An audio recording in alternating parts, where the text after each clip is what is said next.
Okay. Hi, everybody. It's Kathy. We're waiting for it to say that it's done. There we go. So I'm here for my Tuesday night spiritual tea talk, and tonight we are actually going to talk about tea. So isn't that exciting? Um, I just thought I would come on today and talk about making that perfect cup of tea and all of the wonderful things that we need to do to make sure that the tea tastes as good as it can be. Sometimes we make a cup and it's not quite the same as the previous one, and we may not enjoy it as much. So it's time to look into making that perfect cup of tea. So let me introduce myself before I get too far into here. My name is Kathy. I'm a sipologist or a consultant with Steep Tea, and I've been with them over 8 years.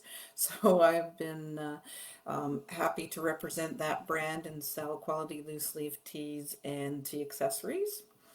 And I'm also a tea leaf reader, and I've been doing that, getting close to my to 4 full years now of doing that professionally. So I really enjoy being able to provide people with messages and some sort of relief or healing with whatever messages they need to hear at that time. So I'm quite excited to be able to pass on whatever messages are needed through my tea leaf readings and my tea cards and tarot and my pendulum and all sorts of tools I like to use. So anyways, if you're here, say hi. I'd love to know that you're here or on the replay. And tonight, as I said, we're going to talk about tea. So let me just push this out so I can actually bring in some of the teas that tonight I've brought some tea with me. So we're going to talk about some of the different types of teas that are out there. I know I did a previous one about some different tea types and all they are, but tonight I want to focus more on actually making a good cup of tea. And what does that involve? Well, first thing that we need for a good cup of tea is good water. So if you currently have water in your house that needs to be filtered, I highly recommend that you do that. It gives you a pure and more true taste if you have good water. So I like to filter. I have a Brita filter, and then I put that into the kettle, and I find it helps to make the tea taste a little bit better if you've gotten rid of some of those um, extra that might be in tap water or even spring water. So that's my first tip. The first tip is to have a good water if you're going to make a good cup of tea. So let's start with the water.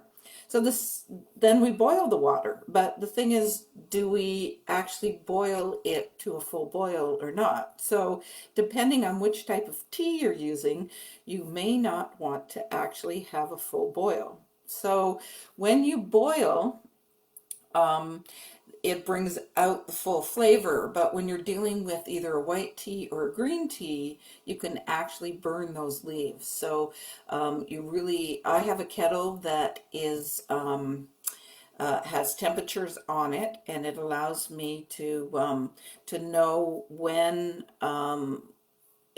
it's at the right temperature because the kettle will go off when it reaches the desired temperature. So tip number two, find a kettle or find something that will allow you to regulate the temperature of the water when you go to pour it on the leaves. So in particular, I had talked about a green tea. So I have a green tea here. One of my favorite right now is the Caramel Apple Crisp. And you will see that there are instructions here at the back of all of our teas. They all have handy teas. So the stuff that I'm talking about is also there for you to to be able to see it. So this one is 1 teaspoon. So that's our third step, is making sure that we use the right amount of tea for each cup of water. So to me, a cup of water is 25 milliliters, or a cup if we're going in in the older way of measuring. But we want to make sure that we're not using too much water based on how much tea we're using. So if you're going to make a pot, then you need to know how much water will that pot hold. So the ones that I usually use say that they make 3 to 4 cups. So I will usually use somewhere between 3 and 4 scoops, depending on how strong I'm feeling that I want to have my tea. So again, there are different amounts. So this, as I said, the green tea says 1 teaspoon. Actually, I guess the ones that I pulled out here, I've got a black and an oolong, but the rooibos, if we look at a rooibos, it actually does say 1.5 teaspoons. So you want to use a little bit more of this to get a full flavor.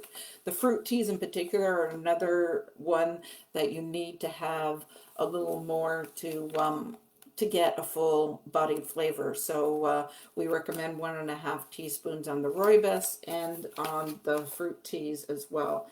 Herbal teas. And again, this is a very personal thing. So if you like your black tea a little bit weaker, you don't have to put the full 1 teaspoon in for it. You can do a 1/2 teaspoon or not round it. Make sure that it's just a little less than a teaspoon. And I think as you start to experiment with what tastes good to you, then you figure out how much you need in those tea leaves for the tea leaves. So again, it's an experiment to see what tastes good. So if you like a little stronger, at least with loose leaves, you can add just a couple leaves. Where if you're using a tea bag, you obviously have to add a whole tea bag to make it stronger. So the flexibility of loose leaf tea is always great. So we've got the right temperature. And how do we know what the right temperature is, right? I guess I skipped over that one, but but there are lots of really great charts. I don't have one now, but my kettle actually says oolong, green, white. So I don't have to know what the temperature actually is. I just have to select the correct button on my kettle. So but let's say you only have a kettle that just boils, and so how long do you leave it? So most people recommend probably about 5 minutes if you're going to brew a green or a white tea, and then pour it on the leaves and let it brew from there. So now we're getting to the fifth step, which is how long do we leave the leaves and the water infused together? So again, we have a lot of that on our tea bags that give you the preferred. And again, it's personal. So if you find that you want it a little bit weaker, you're probably not going to leave it the full strength. But I always recommend that you leave the time the same, but you change the amount of tea that you're using to get a different variety. I find that to get the flavor of whatever, because I mean, a lot of these are really wonderful flavors, like this caramel apple crisp. You want to get the full flavor, so you want to brew for that full 2 minutes, but you don't have to use 2 teaspoons or 3 teaspoons if you're making, and I like a big mug, so I'm generally using 2 teaspoons with every cup that I'm making. So here we are with how long you're leaving it in. So again, I'm dealing with the green tea here, and that one said 2 minutes.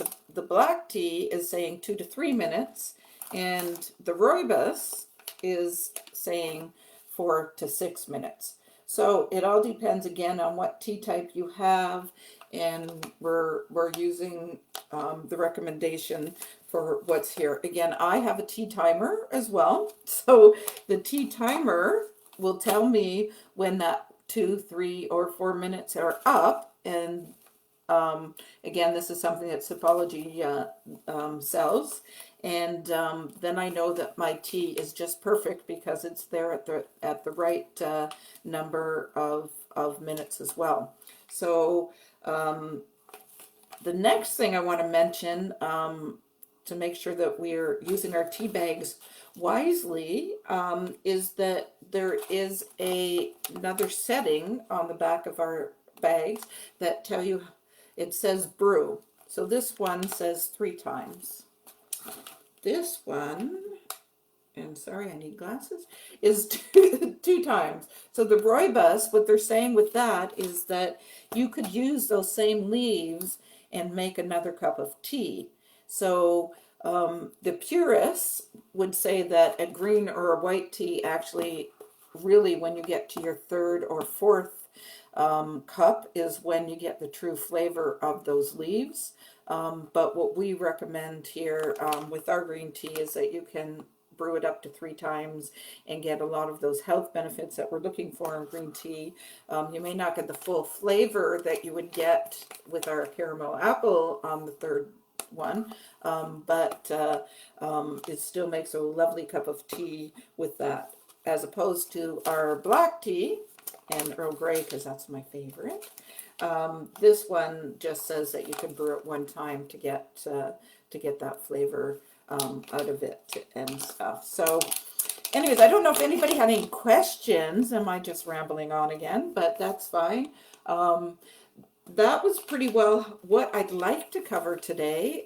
So we pretty well had making sure that we have good water, making sure that we don't overboil it if we're using specific tea types. We're using how much tea to use, as well as how long to brew it. So all of those are going to affect the taste and the flavor that we're going to get from that perfect cup of tea. So hopefully that helps anybody that is newer or that is finding that they're having some struggles making the tea taste the same or similar every single time that they're brewing it. And as well as helps you know that there is a way to actually make it taste great without all of that. So I'm just going to let you know of some of the great things that are going on with me. We're actually past the date with Sipology. If you wanted to guarantee that would be there before December 25th. But they are still shipping out, so if it's not a gift, if it's not urgent, there's still shipments going out for the rest of December. So if you want to pick up your favorite teas or some mugs maybe for yourself, that's still available. As well, I do my readings on Sundays, Tuesdays, and Fridays. So if you'd like either 30 or 60-minute tea leaf reading, I'd be happy to help you there. And we can talk about one of the things that I'm excited about is our 12-month tea card reading that I've put on my page, and it covers 12 months as we head into 2021. It sounds weird to say, but but it's a good overview of the next 12 months. So that's something that I like to do around this time of year. If you're interested, again, you can let me know, and that's an hour read, so that's $75 for that one. And I'm also launching, I've got stuff going in the background with my intuitive mentoring program. So look for the next week or so some announcements coming up about what I'm doing on that side as well. I'm really excited about it. So I'm not seeing any questions here. Oh, I did finally see it. Sorry, I didn't see earlier Natalie saying hi to me. Yeah, Facebook's weird. I have to scroll down to see it, but thank you for joining me. I appreciate that. And hopefully we'll see you next time. And take care. Cheers.